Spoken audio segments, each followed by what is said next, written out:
आदरणीय प्राचार्य महोदय, उच्च साधनादय, सम्मानित शिक्षकगण एवं नियंत्रण साथियों, मैं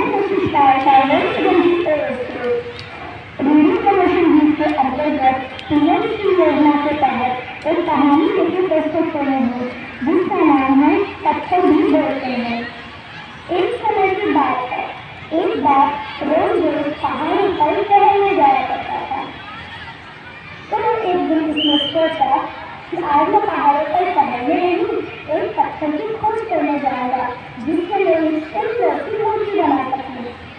तो फिर उसे छोटा सा बच्चा भी जिद कर गया कि पापा आज मैं भी आपके साथ चलूंगा, लेकिन उसके पापा ने उसको ना कह दिया और बोला कि मेरी बहुत छोटे, तुम्हें चोट लग जाएगी। फिर रोने लगा। फिर उसके पापा ने बोला अच्छा ठीक है चलो मेरे साथ।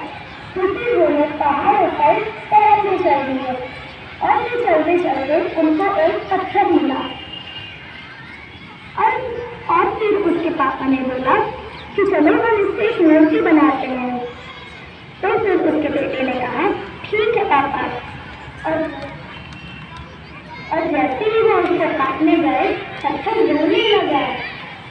तो फिर उसके छोटे बेटे ने कहा चलो उसको हम नहीं बनाते हैं पापा, ये तो रो रहा है।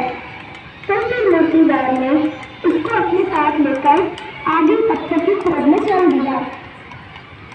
आगे चलते चलते उसको एक और पत्थर मिला और फिर उसके पापा ने कहा कि चलो हम इससे एक मूर्ति बनाते हैं। तो फिर उसके बेटे ने कहा कि पापा इसकी मूर्ति मत बनाओ वरना ये भी रोने लगेगा। तो फिर उसके पापा ने कहा चलो देखते हैं। तो फिर जब उसको पत्थर को काटने गए तो पत्थर नहीं रोया और जल्द ही एक सुंदर सी मूर्ति तैयार हो गई। और फिर उन दोनों पत्थरों को वो एक मंदिर में रख दिए और जब जो लोग आते थे वो रोने वाले पत्थर की पूजा नहीं करते थे, बल्कि जिससे सुंदर सी मूर्ति बनी थी उसकी सब लोग पूजा करते थे। तो इस कहानी से हमें यह शिक्षा मिलती है कि हमें अपने जीवन में कठिनाइयों और कष्टों का सामना करना पड़ता है। हमें अपने जीवन में कठिनाइयों और कष्टों का सामना करना पड़ता है।